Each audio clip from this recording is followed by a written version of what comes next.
Hey, welcome to my channel, my Moment of Sanctuary, where we share stories of the sacred interacting with the ordinary.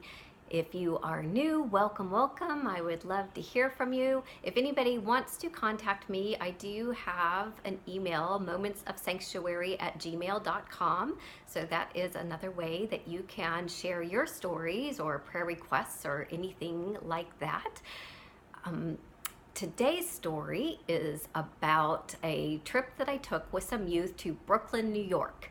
So I quickly discovered, having come from living in all big cities my whole life, when I came to Winchester, it was a little bit smaller town, and going to an urban setting was in many ways like going to a different cultural experience. So we quickly decided that we would go serve in Brooklyn, New York for our missions. And we stayed in a church in the heart of Brooklyn.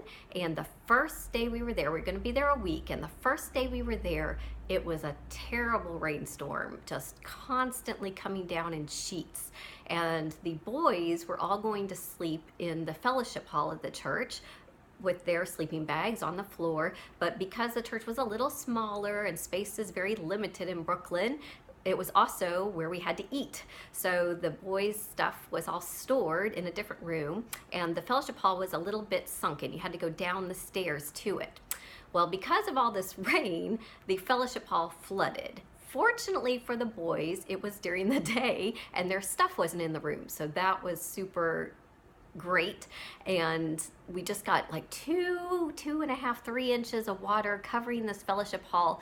And teenagers being teenagers decided to surf and play around and mess around before, of course, we got out all the brooms and mops and started trying to get it out.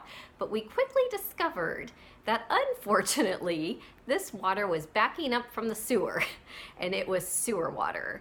So we changed our strategy a little bit to be more safety minded, and we started trying to, as quickly as possible now, get all of this out of our living space. And one inventive way that Tim, our male chaperone, figured out was if you turn one of those plastic tables, kind of 6-foot tables on its side with the legs folded in, it makes a great squeegee. And you can get a couple of guys on either side of one and just kind of push and squeegee that water right on out. So here's a bonus information for you as you're watching this video. If you're ever in a flood with that kind of situation, grab a table. So we got that, we're laughing, we're still having a good time because it's turned into one of those kind of Micro's dirtiest jobs in the world kind of thing. It's kind of gross, but we gotta do it, right? And it's our first mission. Starts out the mission of serving ourselves, right? Then we bleach down everything, including bleach water at one another, shower and all that kind of good stuff, get all cleaned up. And the poor counselors who are running that week are all college volunteers for the summer. And they all come to the adult leaders and are like, we are so sorry that this has happened. You know, this is crazy. And, you know, and we're like, no. I'm like, you know, you couldn't like buy this kind of atmosphere and camaraderie because look, there's 4 different churches represented, and I have never been on a trip where everybody bonded so well, so quickly, that the muck and the mire and the mess of it all created no boundaries between one another. And don't you find that true, that when there's a crisis of a big level, that neighbors start coming together, that, you know, when there's a big snow, when there's a big hurricane, when there's a big rain, all of a sudden community is a little more open. It's a little less defined and sheltered as we all come together to fight the common cause. And that week was beautiful week of ministry and united forces, and just one of the most united missions that I have served on. And I really thank this glorious moment of sanctuary for that the Lord provided.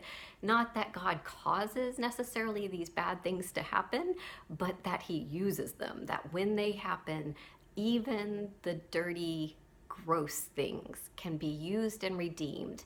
So may you too remember on this day that you have been fearfully and wonderfully made, and may you lean into seeing even some of the messiness of life as a moment of sanctuary. Blessings on your day.